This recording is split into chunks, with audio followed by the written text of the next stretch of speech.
Amigos, amigas, bienvenidos, bienvenidas a Cuestión de Enfoques. Soy Miguel Cáliz Martínez, estamos en ICN, una nueva conciencia. Nuevamente con ustedes para hablar de los temas que hacen portadas, titulares y que usted sigue en las redes sociales y noticiarios de ICN, icn.digital.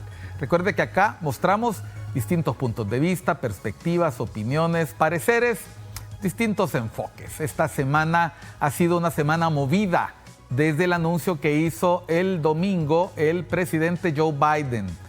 El presidente Joe Biden venía enfrentando críticas complicadas porque se trata del presidente de una de las naciones más poderosas del planeta, un cargo de mucha responsabilidad y en plena campaña para su reelección no se vio muy bien en un debate.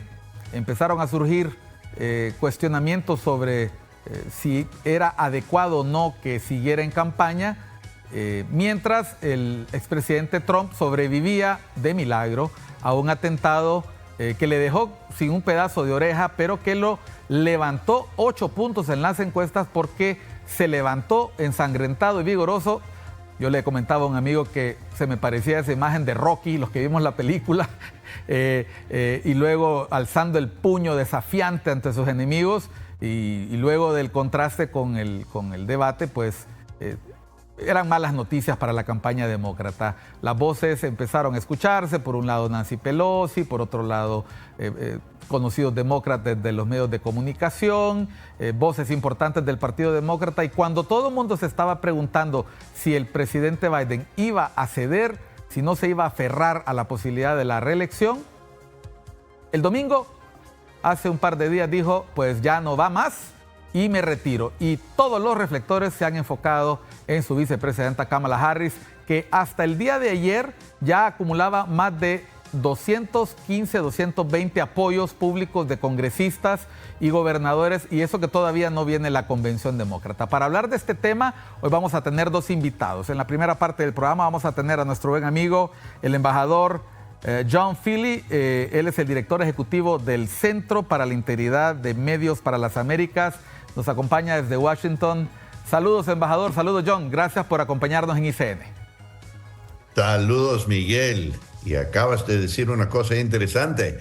Dice, hace par de días, el domingo, anunció Joe Biden. Te voy a recordar, hombre, que estamos apenas a 24 horas desde que él publicó su carta de renuncia a la candidatura de la presidencia.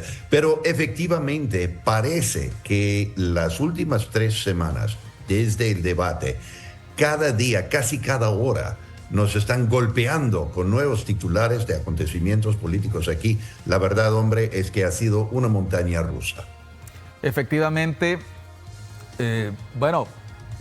empieza la semana complicada. Hoy que estamos en martes, la pregunta que uno se hace es ¿qué traerá la próxima semana? Porque la semana anterior terminó con el fallido atentado. Yo quiero preguntarte, con tu conocimiento que tienes de la sociedad norteamericana, hagamos este ejercicio que no es bueno cuando se hace análisis, pero hagámoslo para que la gente dimensione la polarización que tiene Estados Unidos en este momento y por qué la candidatura de Kamala Harris le viene a meter un poco más de pimienta y sal a este debate. ¿Qué hubiera pasado, John? ¿Qué hubiera pasado si el joven Crooks hubiera acertado en el blanco? Sal y pimienta y sangre. Gracias a Dios. Mira, te voy a decir directamente, Miguel, Donald Trump no es santo de mi devoción. Yo nunca he apoyado a Donald Trump. Terminé mi carrera diplomática por Donald Trump. Sin embargo, yo, como casi todos los americanos que yo conozco, no importa su política, su partido, todos respiramos, francamente, un alivio cuando vimos que ese joven francotirador tuvo mala puntería. Hubiera sido realmente una tragedia. Yo creo que es una tragedia porque cuando un enfermo, y tenemos que reconocer que Matthew Crooks, jamás nunca vamos a saber a ciencia cierta qué le afectaba, qué le pasaba, porque los francotiradores del servicio secreto lo mataron de una vez.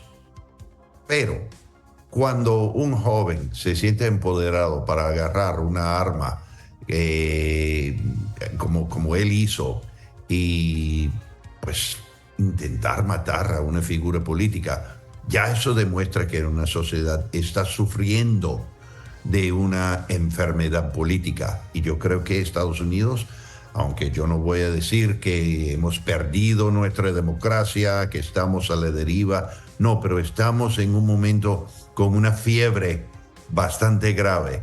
Y como muchos en la estela del atentado fallido han reclamado al pueblo, tenemos que bajar la temperatura aquí en Estados Unidos.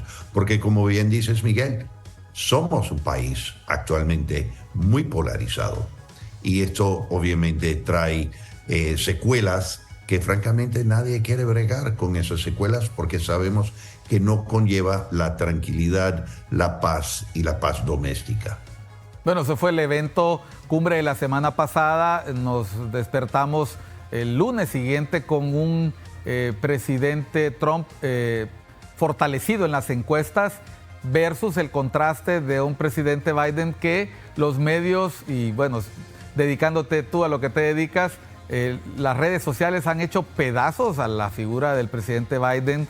Yo le comentaba a alguien después del debate, si los medios de comunicación en mi país se fijaran cada vez que yo cometo errores frente a la cámara o en la radio, yo no sería quien soy hoy, me costaría levantarme todos los días, pero aquí estamos hablando del presidente. Si el hombre se confundía, si le decía a Putin, a Zelensky, si cometía algún gafe mientras hablaba, los medios ya habían puesto los reflectores sobre él. De la misma manera que estaban esperando una imagen de fortaleza después de esa imagen que mostró Trump levantando el puño.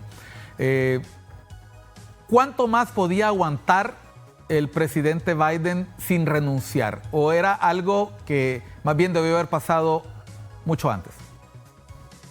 Excelente pregunta, y la verdad es que en este momento no sabemos. Yo creo que lo que acabas de decir es absolutamente cierto. La imagen de Donald Trump fuerte, desafiante, ensangrentado, literalmente le subió no solamente por los hombros de los efectivos del servicio secreto, sino en las encuestas. Para los militantes de Trump, eso fue la vindicación de lo que muchos de ellos venían diciendo, que es literalmente el nombrado de Dios. O sea, tenemos aquí en Estados Unidos gente que está hablando de Donald Trump en términos que son mesiánicos, casi bíblicos. Yo, obviamente, no formo parte de ese partido, de ese casi culto, tenemos que decirlo, porque es un culto. Pero esa gente es americana, tienen derecho al voto y son muchos. La última elección en 2020 eran 70 millones de americanos votaron a favor de Donald Trump, y creo que el atentado fallido quizás incrementó algunos de los famosos indecisos aquí en Estados Unidos al pensar que, bueno, casi como Maradona hace 1000 años con la mano de Dios, que fue la mano de Dios que salvó a Donald Trump. Él mismo lo dijo en su convención en Milwaukee. La pregunta, ¿cuánto más tiempo podía Joe Biden, casi como pugilista, como boxeador, en la ronda 15, cuánto más, tunda podía soportar? Yo no sé. Lo que sí sé es que desde hace 3 semanas, desde lo que todos vimos en el debate, que fue un debacle, no un debate, pero un debate, yo creo que todo el mundo se estaba preguntando la misma cosa. Sabemos que Joe Biden es un hombre muy decente, pero sabemos que ningún hombre o mujer llega a la presidencia del país más poderoso del mundo sin tener un ego bastante bien desarrollado. Y Joe Biden sí tiene un ego, sí tiene fama de ser terco, y es un hombre de 81 años.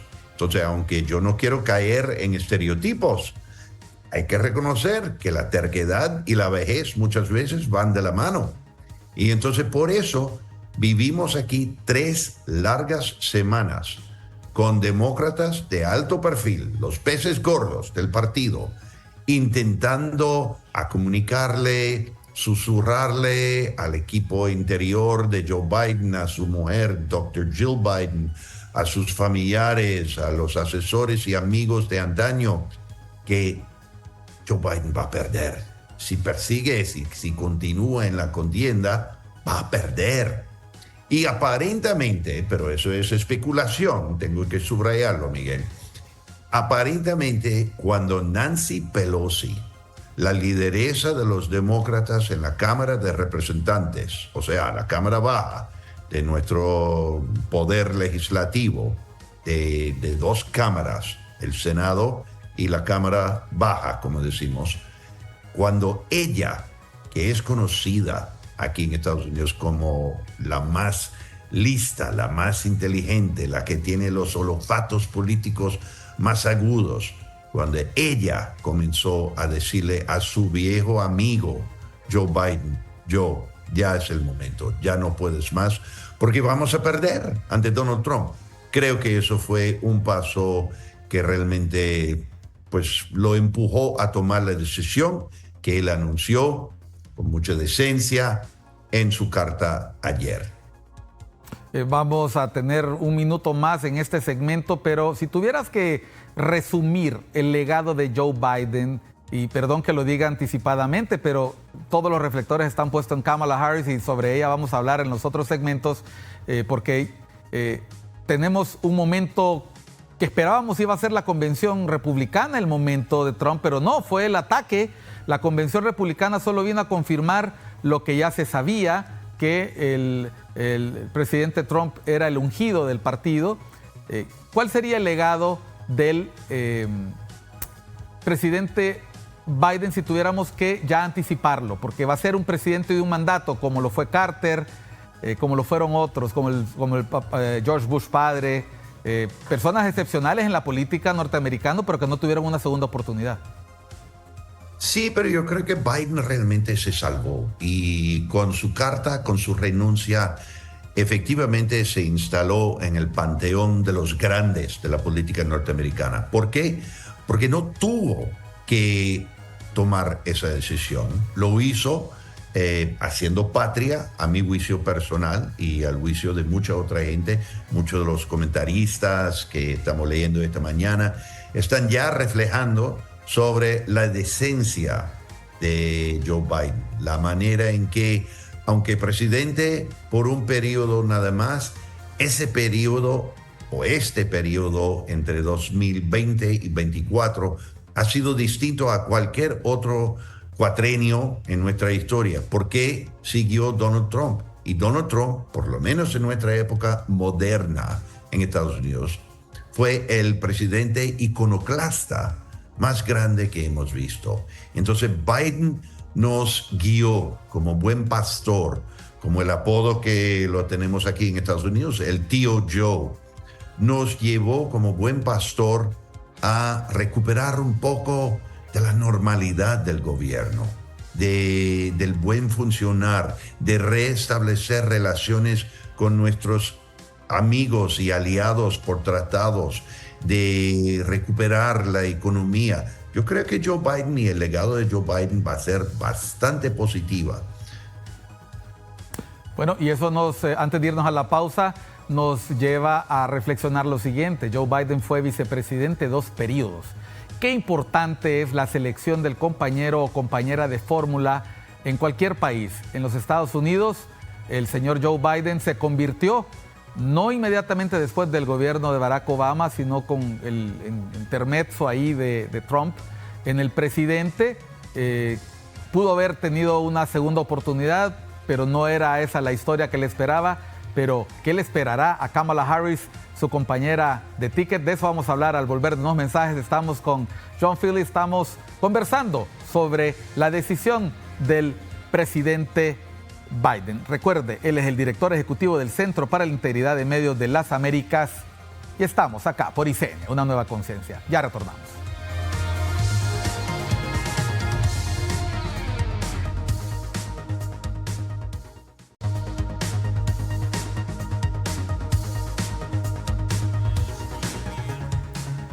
Continuamos en Cuestión de Enfoques. Estamos hablando sobre la renuncia del presidente Joe Biden y cómo este hecho ha cambiado radicalmente la recta final de la carrera para la presidencia de los Estados Unidos de América. Nos acompaña el embajador John Feeley, director ejecutivo del Centro para la Integridad de Medios de las Américas.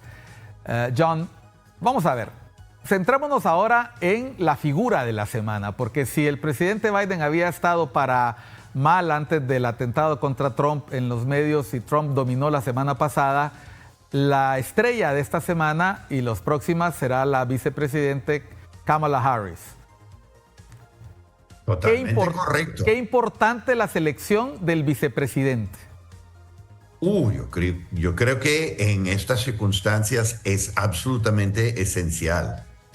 Kamala Harris ya no es la candidata. Es importante que subrayemos para los televidentes y los radioescuchas aquí en Cuestión de Enfoques que Estados Unidos no tiene un voto directo. Tenemos un voto indirecto para la presidencia a través de algo que se llama el colegio electoral. Cada partido, los republicanos y los demócratas, tienen el derecho de nombrar su candidato. Y obvio, durante los meses antes puede haber varios candidatos. Y normalmente los dos partidos solucionan o escogen quién va a ser su candidato a través de un sistema de primarias. Ok, acordémonos, eso ya pasó en el Partido Demócrata. Acaba de pasar en el Partido Republicano. Las votaciones ocurrieron más temprano este año y acaban de coronar, es la palabra que utilizamos, coronar el Partido Republicano a Donald Trump como su candidato formalmente.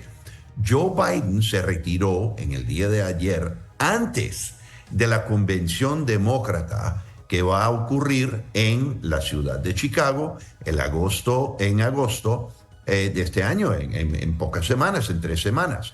Entonces, Joe Biden, aunque había logrado los votos de los delegados electores de su partido, nunca fue formalmente bautizado por la convención el candidato del Partido Demócrata.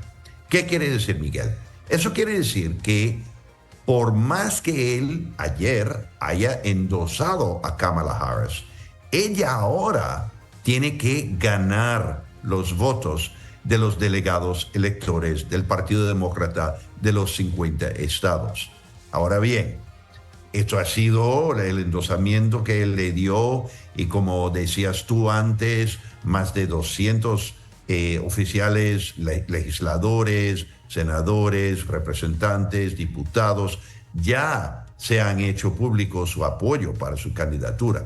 Eso le da a ella una tremenda ventaja y es muy probable que Kamala Harris vaya a ser la candidata para la presidencia del Partido Demócrata. Pero la pregunta de quién será su compañero de fórmula es muy importante. ¿Por qué? Porque estas elecciones o esta elección para la presidencia en noviembre, en 106 días en Estados Unidos, se va a decidir por muy poca gente. Y eso tiene que ver con el sistema electoral. Ya me imagino que algunos de los radioescuchas en Honduras saben que nosotros tenemos estados rojos y estados azules. Los rojos son los republicanos, los azules son los demócratas. Y ya por las historiales electorales, ya por sondeos y encuestas, ya sabemos, todos los analistas sabemos, no a ciencia cierta, porque en una elección con seres humanos cualquier cosa puede pasar, pero ya más o menos con un 95-96% de probabilidad que 43 estados están ya decididos. ¿Qué quiere decir? Que los indecisos en 6, posiblemente 7 estados de la Unión Norteamericana son los que van a tener un voto determinante Y todo tiene que ver con los cálculos de votos electorales. Entonces, hoy día ya hay mucha gente diciendo que Kamala Harris, siendo una mujer histórica en Estados Unidos, ¿verdad? Hillary Clinton se postuló, fue la primera, y de hecho hemos tenido mujeres en el pasado que fueron parte de una fórmula, pero Kamala Harris es la primera mujer negra que se ha postulado en Estados Unidos. Hemos tenido, para recordar a nuestros amigos, un presidente negro en el pasado, eso fue Barack Obama, pero Kamala Harris es la primera mujer de etnia afroamericana que se va a postular para un partido de los grandes partidos en Estados Unidos. Eso es muy importante porque ella va a jalar ese voto negro en Estados Unidos. Pero ¿qué le falta? Muchos analistas en el Partido Demócrata están diciendo que lo que le falta son los votos de aquellos indecisos en 6 a 7 estados que son hombres blancos con más o menos 50 años, quizás sin título universitario. O sea, básicamente lo que llamamos nosotros los americanos de clase media, que no se consideran élites de la costa y que no son minorías. Y ahí quizás un candidato a la vicepresidencia que viene de ese sector, de esa clase de gente, un gobernador como Josh Shapiro de Pensilvania, un gobernador como Andy Beshear de Kentucky, de los estados industriales, le puede aumentar la popularidad y la atractividad de la fórmula demócrata. Quiero hacer lo que hacemos los analistas, porque nosotros sacamos conclusiones a partir de data, y tú te adelantaste a una pregunta que te iba a hacer, era quién podía ser el candidato del ticket. Así como en algún momento Biden escoge de manera estratégica a Kamala Harris para atraer ese votante, y de esa forma también, y yo creo que en este sentido los asesores de campaña han hecho también un gran trabajo con la selección del candidato de fórmula de Trump. Ver a la esposa de Vance hablando es una imagen muy poderosa, ¿no? Ver a una mujer de color hablando bien de un héroe de guerra. Es decir, se apela a muchos sentimientos de los votantes que tú acabas de mencionar. Es evidente que si Kamala Harris se convierte en la candidata, el compañero va a ser un hombre seguramente. No vamos a tener a 2 mujeres en la fórmula, y será de alguno de los estados clave que puedan ser swing states. Eso estamos convencidos, y eso le eleva las posibilidades a las 2 personas que has mencionado.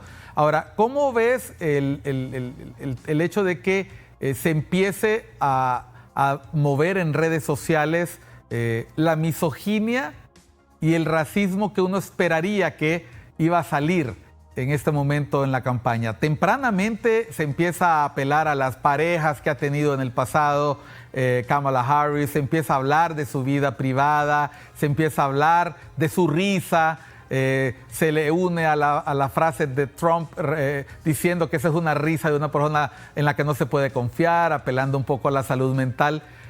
¿No es un anticipo de que vamos a tener una campaña muy sucia con todos los trapos sucios de Trump también en las redes sociales? Pues ojalá que no. Como ciudadano norteamericano, ojalá que no. Pero creo que existe una muy buena posibilidad, Miguel, de que vayamos directamente a la cloaca.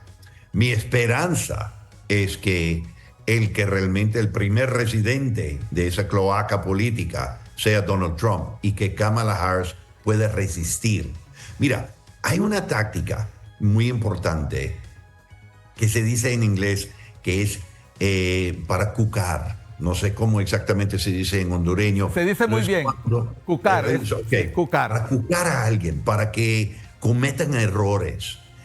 Ella es perfecto para ser una contrincante que va a cucar a Donald Trump. ¿Por qué?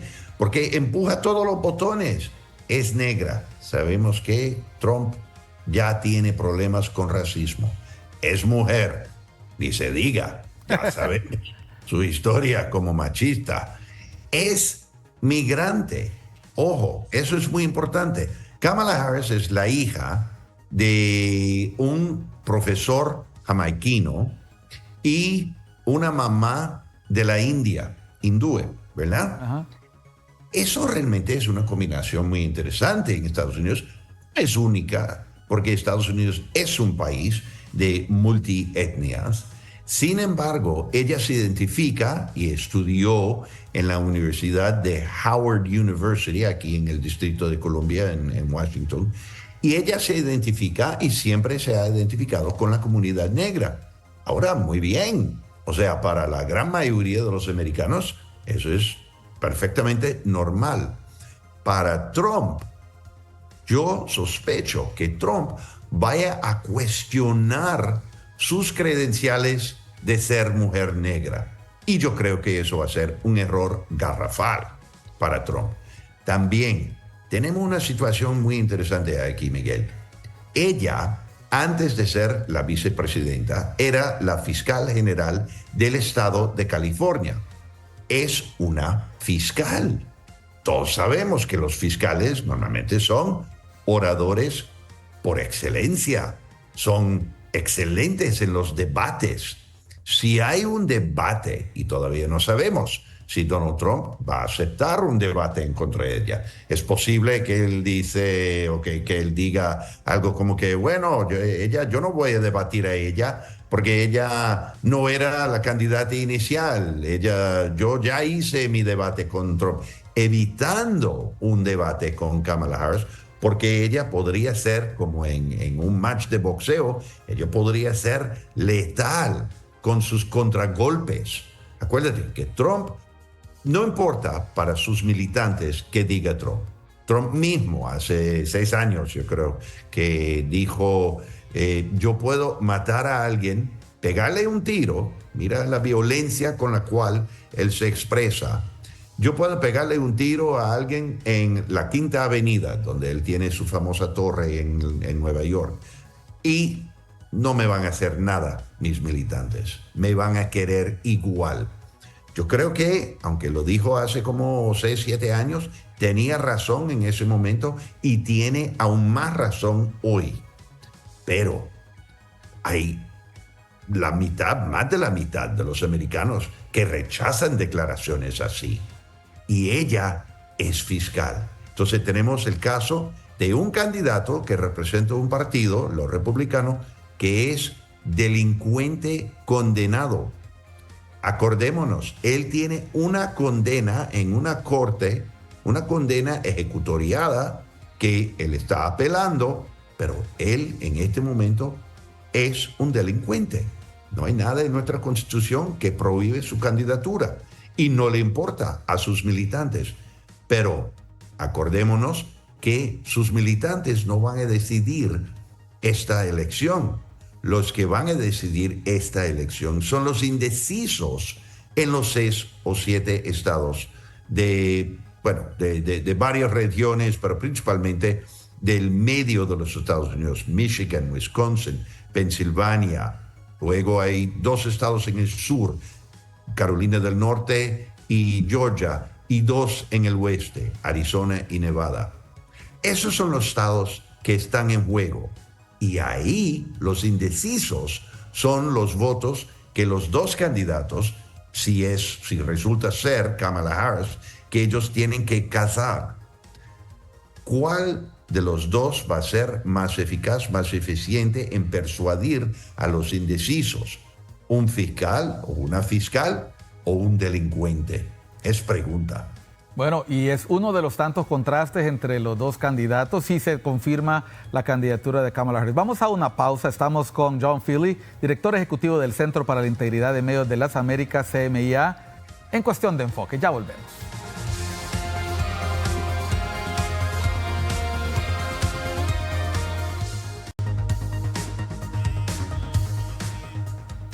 Seguimos en Cuestión de Enfoques. Estamos hablando sobre la carrera presidencial norteamericana. ¿Cómo a partir de la renuncia del presidente Joe Biden? Y nos acompaña, usted ya lo ha visto en los primeros 2 segmentos, el embajador John Feeley, director ejecutivo del Centro para la Integridad de Medios de las Américas, CMIA, desde los Estados Unidos, desde Washington, D.C. A ver, Aprovechando antes de que te retires, después nos acompañará Óscar Estrada, que es un conocido escritor y comentarista hondureño que vive en los Estados Unidos. Nos llamó mucho la atención que en el debate entre Trump y Biden, que es tal vez el último capítulo de esta contienda entre ellos dos, que ya no habrá más, quedará en el pasado, porque a partir de los próximos debates, como tú lo has dicho, si Trump los acepta, será con un contendiente, con una contendiente diferente. América Latina no apareció en el debate, prácticamente se concentró más en temas de política interna, política internacional, pero no esa relación tradicional que uno como miembro del sur del Río Bravo, del Río Grande, esperaría. Sin embargo, el presidente Trump trajo este tema a colación al mencionar al presidente, sin mencionar su nombre obviamente, incluir dentro de su discurso, y ahora también lo ha hecho en una de las plazas a las que ha acudido, la relación complicada con los migrantes, aludiendo al presidente Bukele, como estos países del sur, por muy exitosos que pudieran ser en su lucha contra la delincuencia, lo que estaban haciendo era depositando, enviando a sus delincuentes a los Estados Unidos. Esto no es un anticipo de las líneas que le dedicará Kamala Harris, precisamente por su responsabilidad con estas relaciones y este tema. Indudablemente sí, Miguel. Indudablemente. Mira, Donald Trump es un hombre de muchas facetas. Una de esas facetas es que él anuncia exactamente lo que él va a hacer y lo que él quiere hacer. Él no tiene mucha desfachatez, él no es muy capaz como actor de esconder sus intenciones ni sus preferencias. Como decimos en inglés, what you see is what you get. Lo que ves es lo que es. En el caso de los migrantes, tiene que recordar que desgraciadamente hace 8 años ahora, en el 2016, cuando hizo su primera campaña, Donald Trump habló en términos que ningún americano debe hablar de migrantes. Habló de escoria, habló de violadores, habló de narcotraficantes, tildó a los mexicanos como los peores de los peores, etc. Mira, yo tuve el gran privilegio de representar mi país, de los Estados Unidos en América Latina, por casi 30 años. Toda sociedad tiene sus delincuentes, pero la gran mayoría de los migrantes que están aquí en Estados Unidos es gente digna, es gente que llega aquí para trabajar y sobre todo es gente que fortalece y nos ayuda en Estados Unidos. Yo soy producto de migración, la última oleada de migración de Europa. Mis antecesores llegaron desde Irlanda e Italia. Eran los latinos del momento. Y por desgracia en Estados Unidos había mucho prejuicio en contra de ellos. Pero es lamentablemente un nativismo que sigue siendo una mancha sobre el carácter de los Estados Unidos. Yo no creo que represente a la mayoría de los americanos y creo que hay muchos americanos que lo aceptan solamente en tiempos de dificultad económica, cuando ven que su presupuesto doméstico está sufriendo y quieren culpar a alguien. El migrante o el más recién llegado a los Estados Unidos siempre es el blanco más conveniente. Eso es lo que Trump ha hecho. Ha hecho esto uno de los cimientos de su plataforma, de su discurso, ser antimigrante. Él ha usado un léxico, un vocabulario que francamente no es digno de la política norteamericana. Pero yo sé que él lo va a repetir. Y en ese sentido yo creo que vamos a ver quién es Donald Trump otra vez. Es un hombre racista, nativista, su política de primero América, America First, como él mismo dice, quiere decir realmente América solo, un lobo solitario en el escenario global. Bueno, yo personalmente no quiero eso. Creo que más americanos no quieren eso, que lo prefieran. Y creo que el juego en este momento no es todo el pueblo norteamericano, no toda la población, es precisamente aquellos indecisos en los siete estados claves. Si él habla feo sobre migración, si él habla de los latinos en general o los centroamericanos como todos mareros, como ha hecho en el pasado, yo creo que él va a ofender no solamente a los que ya están en contra de él, pero a los que están indecisos. Porque el americano, el típico americano, yo no voy a tapar eso con el dedo, tenemos nuestros problemas aquí, pero el típico americano reconoce que cada ser humano tiene su valor y uno nunca debe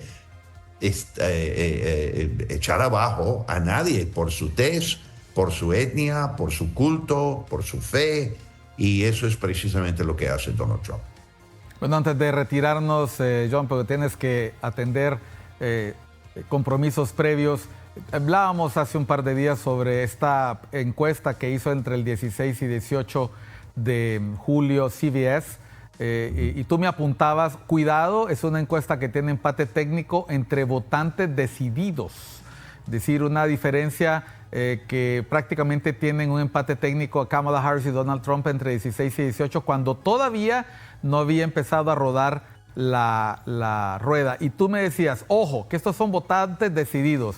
La gran pesca es en los indecisos y te has referido a ello varias veces. Para que la gente lo tenga claro, repite por favor, antes de retirarte, esos estados que van a ser batallas campales y vamos a ver a estos candidatos yendo a esos estados. Claro que sí, Miguel. Los estados bisagras o morados, tenemos un montón de nombres como en Honduras también. O sea, en la política se presta para apodos, para jerga, etc. Pero esos son los estados donde el voto puede terminar con una mayoría o para los republicanos o para los demócratas.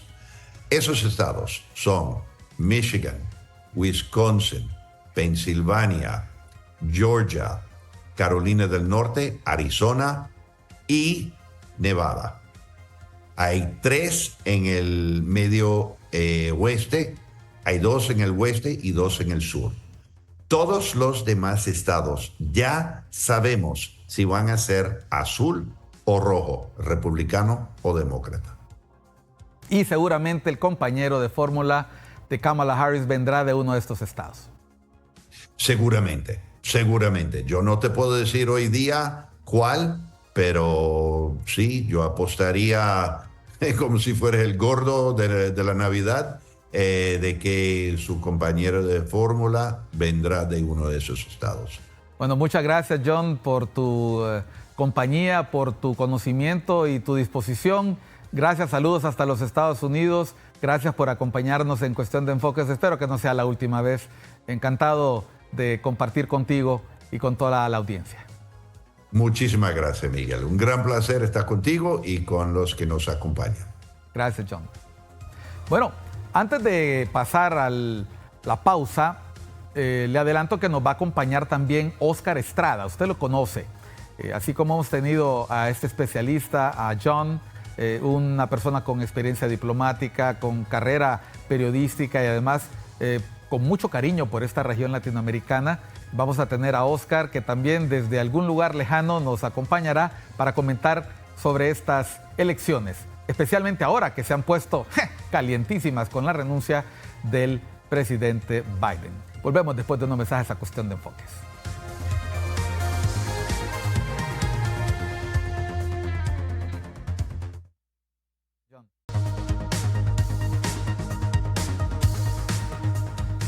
Continuamos en Cuestión de Enfoques. Ahora nos acompaña desde un lugar en la web, en algún sitio del extranjero, nuestro buen amigo, el comentarista político, escritor, abogado, cineasta. Tenés varios sombreros.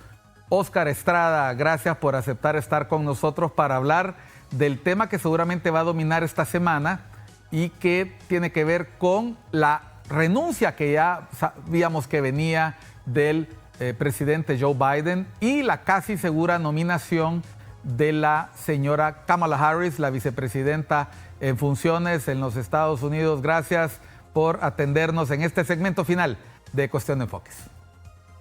Gracias, Miguel, por la invitación. Y sí, es una historia que está desarrollándose momento a momento y la cual estamos pues todos con la atención puesta de qué va a ocurrir, porque definitivamente este cambio de candidato por el Partido Demócrata tiene serias implicaciones para la región, para el mundo entero, ¿no? Porque una de las acusaciones que se le estaba haciendo, de los señalamientos que se le hacía a Biden, era su edad y su incapacidad para poder tener un papel más activo en las distintas crisis que se están gestando ahorita en el mundo, y obviamente ese argumento con la señora Harris no va a poder usarse de la misma manera.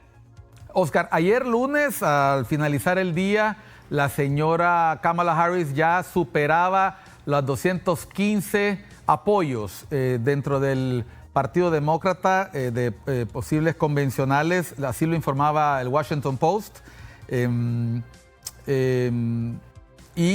Hoy amanecemos con una casi segura candidata, aunque no se sabrá hasta que no ocurra la convención demócrata. La gran interrogante era esa reticencia y esa resistencia del expresidente Barack Obama a dar el apoyo público. Muchas personas consideraban que era para guardárselas bajo la manga de una eventual propuesta de su esposa, pero con la cantidad de apoyos que ya se suman, según el Washington Post, entre congresistas demócratas, gobernadoras demócratas, sería muy difícil que los convencionales demócratas vayan, uno, en contra de la opinión generalizada de que se necesita una figura de peso, y segundo, se trata de la persona que está a un latido de la presidencia. ¿Crees que finalmente se confirme a Kamala Harris como la candidata? Yo creo que todos los astros se están alineando para eso. Yo no creo que el señor Barack Obama realmente no esté apoyando a Kamala. De hecho, fue uno de los primeros que apoyó a Kamala Harris en su nominación, solo que no lo ha hecho de una manera pública y expresa todavía, ¿no? Pero sí lo ha hecho a través de otros medios, otros canales. Lo que está ocurriendo es que se necesita presentar la candidatura de Harris como dar cierta legitimidad democrática a un proceso que una de las cosas que está siendo señalada es precisamente de estar violentando el proceso electivo de las primarias de los partidos demócratas del pasado mes de marzo, ¿no? Cuando corrió ella como candidata a vicepresidenta y no como candidata a presidenta. Creo que es muy poco probable que pueda ahorita meterse un candidato nuevo que no estaba en esta nominación, precisamente porque la razón por la que Harris está cubriendo es porque fue electa vicepresidenta y porque era la segunda en la fórmula de el señor Joe Biden, ¿no? En cualquier caso, si Biden hubiera salido electo candidato y luego presidente y luego tuviera que renunciar a la presidencia, quien tendría que reemplazarlo igualmente sería la señora Harris. Entonces, por eso ella es la que está ahora asumiendo ese rol, un rol importantísimo, porque en las circunstancias actuales ella terminaría siendo pues la primera presidenta, la primera mujer presidente de Estados Unidos en su historia, y además con el elemento de étnico que ella también representa, no solamente por su lado indio, como también por su lado afroamericano. A ver, voy a hacerte las mismas preguntas que le hice al embajador Philly en particular. ¿Te resulta normal que en este momento las redes sociales empiecen a desenterrar el pasado, los amoríos, los noviazgos, los gafes de la vicepresidenta, incluso los ataques que el mismo presidente Joe Biden le dirigió a su precandidatura cuando era apenas una aspirante a convertirse en presidenta de los Estados Unidos? Han escudriñado. ¿Tú piensas que las redes sociales ya estaban preparadas para esto y se están ensañando anticipadamente de una forma que es muy diferente a la que podría esperar un hombre, en el caso de Trump, que también tiene muchas cosas en su pasado que no le gustaría que le desenterraran?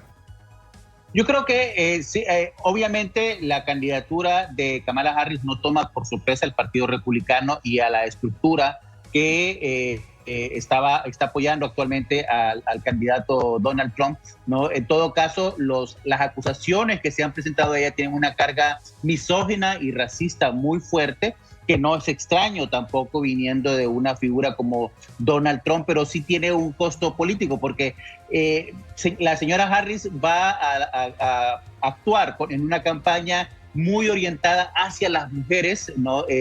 Sabemos que en la trayectoria que han habido en las últimas 2 elecciones, las mujeres han sido determinantes, las mujeres y personas de la minoría han sido determinantes para garantizar las victorias del Partido Demócrata. Uno de los temas de campaña, no solamente ahorita la campaña presidencial, sino que incluso durante su gobierno, su participación como vicepresidenta, ha sido el tema de la salud sexual reproductiva, el derecho al aborto y todo eso, que van a ser vitales cuando se está hablando de que la señora Kamala Harris tendría que ser entonces la persona que nominaría 1 o incluso 2 de los jueces de la Corte Suprema de Justicia, que podrían darle un giro nuevamente a una Corte Suprema más progresista, menos acaparada por el sector conservador. Entonces, el tema de la mujer es un tema muy importante, que solamente puedan sacar temas de su vida privada, de sus amantes o toda esta cuestión, muestra un poco también la falta de evidencia concreta que tienen los republicanos. No es como sabemos, la campaña que montaron en contra de Joe Biden y su familia, ¿no? Hunter Biden, la laptop, y toda esa cuestión, que invirtieron millones de dólares para esa campaña orientada a desacreditar la figura del presidente Biden.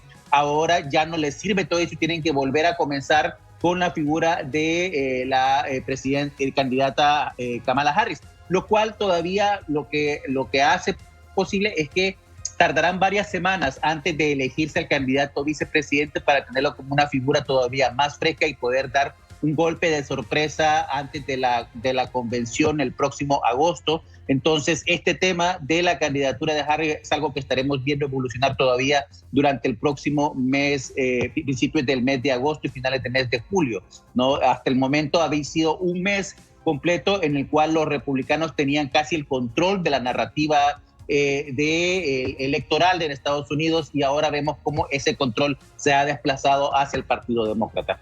A ver, encuestas tempraneras ya entre 16 y 18 ya anticipaban, ante el anuncio o esperado del retiro del presidente Biden, una encuesta de CBS mostraba a Kamala Harris apenas a 3 puntos del presidente Trump, cuando todavía faltan 5 meses de campaña. Pero hay una cosa, Miguel, que es importante aclarar en cuanto a eso mismo de la campaña sucia, ¿no? La campaña que va orientada hacia la vida sexual de Kamala Harris, es que el voto centennial y el voto millennial va a ser clave para la victoria de Kamala Harris en este proceso electoral. Ese voto no le importa tanto esas intimidades como sí importan al sector que apoya a Donald Trump, que es el sector más boomer, y los hombres que son, hay una separación de género muy marcado en este proceso electoral, que apoyan al candidato Donald Trump. Veamos el tema de la encuesta. Quería tomar este punto porque en la encuesta que hace el medio CBS está esa diferencia de 3 puntos. Si uno nota la parte superior de la encuesta, el error muestral es 2.7. Esta encuesta prácticamente habla de un empate entre gente que ya decidió que va a votar. Tú te has referido a un buen grupo de votantes que todavía no han decidido su voto, que precisamente son estos votantes jóvenes que estaban esperando cómo terminaba, cómo desarrollaba la campaña, y son los que finalmente deciden la elección. ¿Piensas que las mujeres, la población negra y la gente joven puede terminar decantando esta elección, independientemente de la vigorosidad que le vimos a Trump, que en este momento se convierte, por ese retiro de Biden, en el viejo de la boleta? Así es, mira, si vemos, por ejemplo, el impulso que le dio a Donald Trump el fallido atentado que tuvo hace más de una semana, hace 10 días ya, ¿no? Que logró separarse casi 8 o 9 puntos de Biden. Ahorita estamos exactamente en el punto en donde estábamos antes de ese atentado, ¿no? Que es un empate técnico. Yo pienso, por ejemplo, en la generación de mi hijo, estos chicos que están entre 18 y 25 años, que han participado mucho en las protestas universitarias en contra de la guerra en Gaza, ¿no? Era un sector que estaba demostrando un serio descontento en contra del gobierno de Joe Biden y su participación en esa guerra, ¿no? Este sector es más proclive ahora a ser atraído por la candidata Harris con un discurso más juvenil y que involucra además un tema, como dije anteriormente, de género. Entonces, sí creo que va a ser una campaña muy marcada por cuestión de género, tanto por la misoginia que va a demostrar el Partido Republicano en contra de Kamala Harris, como por el discurso en favor de las mujeres, en favor de las minorías que va a prevalecer en la campaña de Kamala Harris y de quien sea también su candidato a vicepresidente, que definitivamente tendrá que ser un hombre blanco de los estados que son claves actualmente en el proceso electoral, más o menos el mismo perfil que tiene el vicepresidente de Donald Trump, el señor Vance, que con la idea de poder garantizar el voto de ese estado, que sabemos que el proceso electoral se definirá al final en 5 estados claves para el proceso del próximo noviembre. Entonces, si te entiendo bien, ¿tú consideras que todavía la moneda está en el aire, que falta la elección de la figura que va a ser vicepresidente de Kamala Harris? Si ella termina siendo confirmada, ya se sabe cuál es la figura que va a acompañar al expresidente Trump y 5 meses son un montón de tiempo en una campaña electoral. Hemos tenido un intento fallido de asesinato, hemos tenido un retiro de un presidente en plena campaña. No es la primera vez que pasa, pero la última vez que ocurrió fue hace 150 años. Y finalmente vamos a tener nuevamente a una mujer compitiendo por la presidencia como lo hizo Hillary Clinton. ¿Esperás más sorpresas ya para despedirnos? Yo espero definir si el señor Joe Biden termina siquiera su mandato, que es muy probable que termine él. Hay algunos analistas que califican de que incluso el señor Michael Moore, por ejemplo, él publicó algo el día de ayer donde indica que para la candidatura de Kamala Harris lo que más le convendría ahora sería que Kamala pueda asumir plenamente el rol de presidenta, porque eso la mostraría a alguien capaz de cumplir esa función y le daría una mayor ventaja para competir contra Donald Trump. Falta ver si eso ocurre en las próximas semanas. Sé que es algo que está comenzando a moverse ya a nivel de presión de redes sociales, pero eso sí podría ser otra sorpresa más que podría darle otro empujón a la señora Harris en esta campaña. Bueno, pues coincidimos con Michael Moore, eso lo dijimos nosotros desde el 4 de julio, pero vamos a ver si se termina confirmando. Gracias, Oscar, por tu opinión, siempre justa, siempre precisa. No nos hemos referido a la posición de todos estos candidatos sobre América Latina porque ya sabemos que es prácticamente la misma. Somos países expulsores de migrantes y ese sigue siendo un tema, seguramente se lo van a enrostrar en la cara a Kamala Harris. Así es, no, además porque ella ha sido la que en el gobierno de Biden tuvo la cercanía con Centroamérica y con México en el tema de migrantes, que ha sido uno de los temas de fracaso más importantes del gobierno de Joe Biden y donde todavía no tienen una solución clara de qué es lo que piensan hacer para el futuro. Bueno, gracias, Oscar. Éxitos en tus tareas. Hoy nos hemos apartado de los temas que usualmente se te consultan, pero yo he querido apelar a esa capacidad como analista político que te conocemos. Te agradecemos el tiempo que nos has dispensado. Gracias. Gracias, Miguel, y saludos a los amigos en ICN. Gracias, Oscar. Bueno, y eso fue el programa de hoy. Les agradecemos su atenta y fiel sintonía, como lo hacen todos los días, de lunes a viernes, a las 8 de la mañana y luego en repetición a las 9 de la noche en Cuestión de Enfoques. Soy Miguel Cáliz Martínez. Siga disfrutando de la programación de ICN, una nueva conciencia.